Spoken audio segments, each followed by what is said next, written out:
दोस्तों पढ़ते हैं सिंथेसिस में अगला भाग।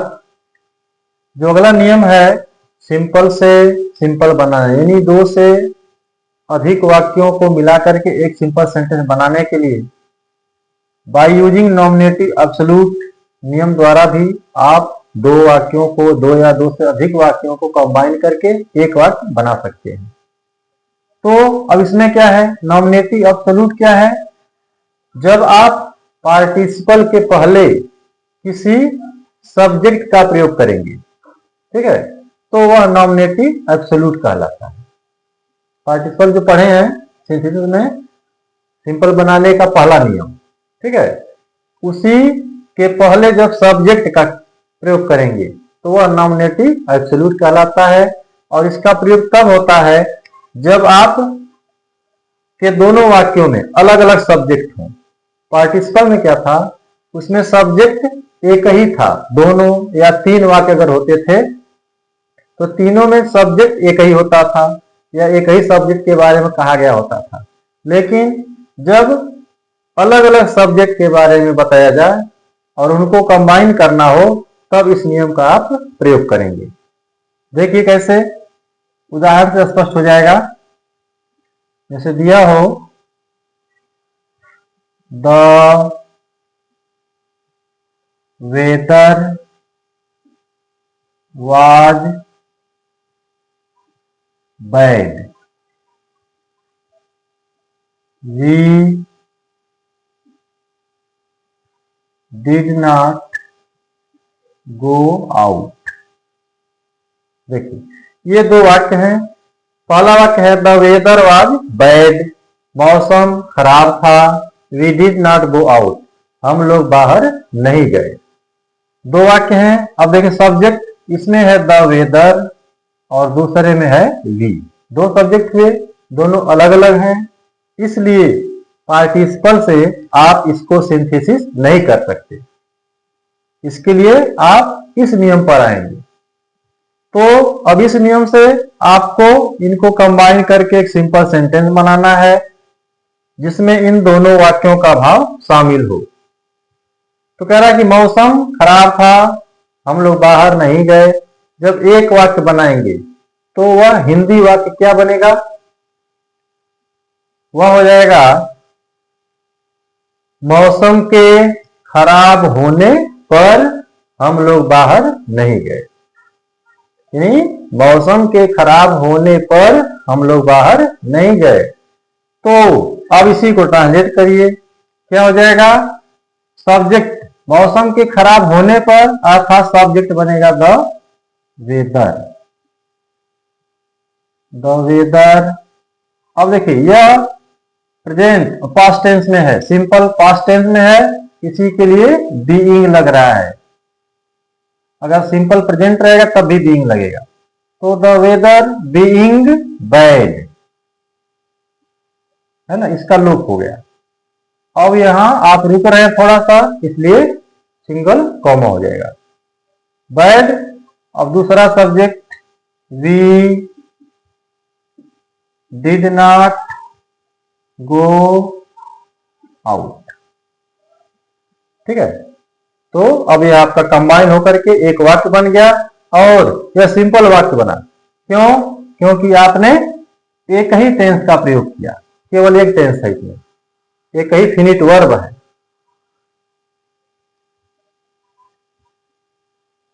और देखते हैं the signal was given, the train started. ये दो वाक्य हैं। देखिए द सिग्नल वाज गिवेन, संकेत दिया गया। द ट्रेन स्टार्टेड, ट्रेन चलना शुरू कर दी। दो वाक्य हैं, दोनों में देख लीजिए द सिग्नल इसमें सब्जेक्ट है और इसमें द ट्रेन, दोनों अलग अलग सेपरेट सब्जेक्ट हैं, इसलिए नॉमिनेटिव एब्सोल्यूट से ही यह लगेगा, उसी से यह कंबाइन होगा। तो अब इन दोनों को मिला के एक वाक्य बनाइए। आप भी थोड़ा प्रयास करिए। क्या हो सकता है, सोच सकते हैं जी, सोचिए क्या हो जाएगा। संकेत दिए जाने पर रेलगाड़ी चलना शुरू कर दी, है ना। तो सब्जेक्ट क्या होगा, the signal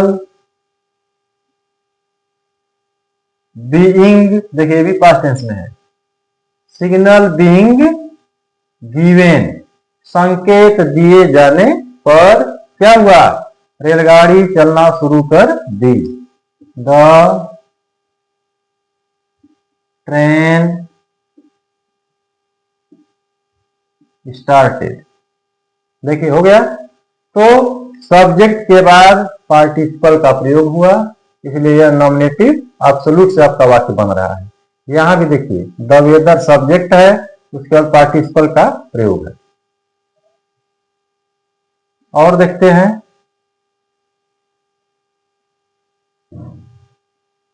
the teacher is absent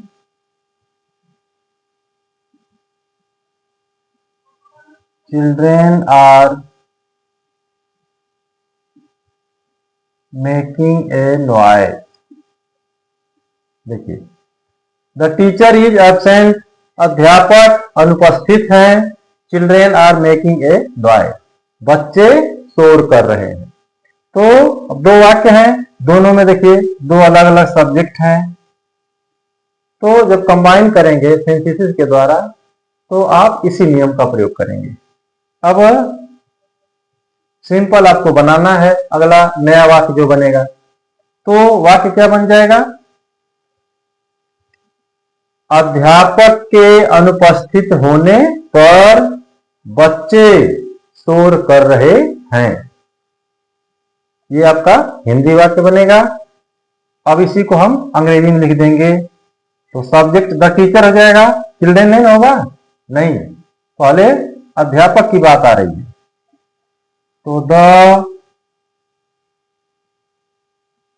teacher, और यह आपका वाक्य है सिंपल प्रेजेंट टेंस, इसलिए बीइंग,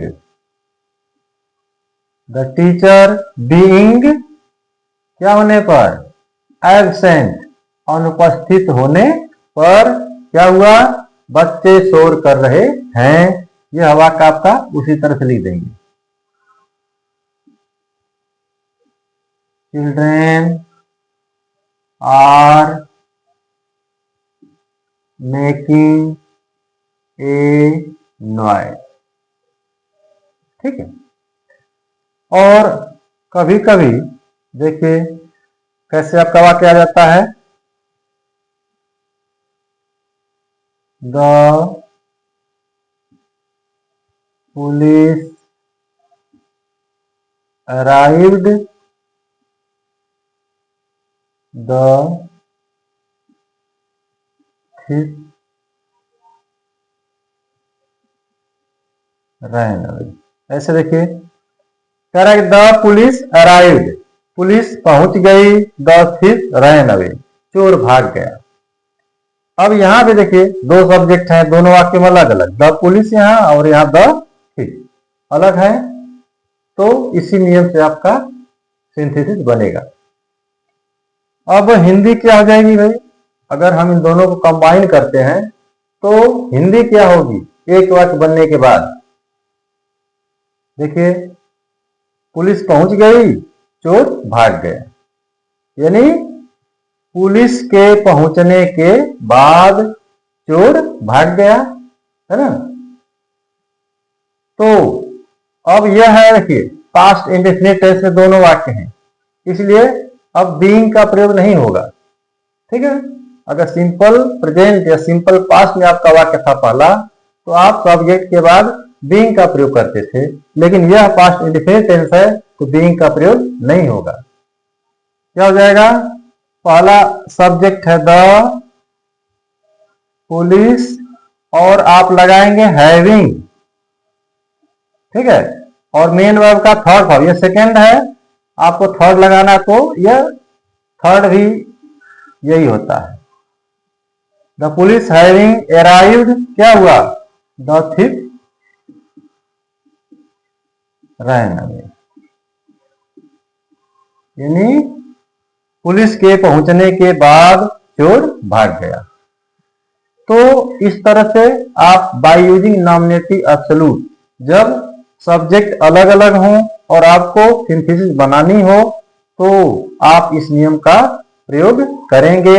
अगर एक वाक्य में सिंपल प्रेजेंट या सिंपल पास्ट दिया हो तो आप बीइंग का प्रयोग करेंगे।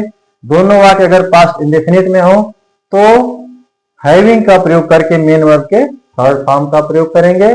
और इस तरह से आप दो से अधिक वाक्यों को जोड़ करके एक सिंपल सेंटेंस बना सकते हैं। ठीक है, थैंक यू।